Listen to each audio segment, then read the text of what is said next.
everybody, Gwen Lawrence here, and I want to continue my series on resolving not to make these mistakes in yoga class, especially with our most basic poses. Today we're going to talk about standing forward bend. Although that seems easy and often untaught, there are a couple things you need to remember to keep yourself safe and your back healthy in standing forward bend. A lot of people hate it because hamstrings are very, very common, but what I want you to understand when you're here is that you're going to start with feet, hips width apart, parallel, and really strong in the floor. One thing you can do to make sure the knees don't knock in together while you're doing that, because that doesn't open the hamstrings properly. There's 3 different muscles that make up the hamstring. So if you knock in, you're not engaging all 3, is you might want to put a block between your legs so that you know the knees track over that second toe, or you can bring them a little bit closer like that. So know that that's an option. But the other thing I want to tell you is that from a side view, once you're in your standing forward bend, is that your hips are over your knees, over your ankles. A lot of people sit in forward bend like this.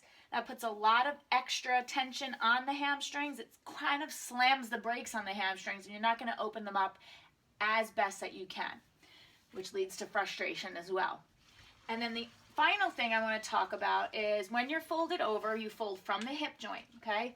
Almost like a pocket knife, right? I'm folding from my hip joint, not from my spine. And when I come over, I keep my back flat. No matter who you are, no matter how flexible you are, your muscles can change depending on the circumstances of your day before, your stress level. So I always want you to go into every pose as though you're a beginner and just grow into it. Maybe it takes 2 breaths, maybe it takes 10 minutes to actually get into the right pose. But when you're going into standing forward bend, go in with a bent knee. Bring the chest and belly to your thighs, connecting. Grab opposite elbow and hang it over. Okay? This ensures that you're in those hamstrings and not overstretching the back. If you're ever in a position and you feel more stretch in the back than the back of the legs, you need to bend the knees a little bit. And I guarantee you, even with bent knees, you're going to feel hamstring stretch. Okay? If you're here and it's pretty good, after a few rounds of breath, go ahead and straighten the legs. Okay? Always come out nice and slow. Tendencies to bring a lot of blood to your head. If you come up quick, you could feel lightheaded. So those are my tips and tricks to do a great standing forward bend. I hope that I get you to open those hamstrings a little bit more, lessen the load on that low back once and for all. Don't forget to subscribe to my channel, and I'll see you next time.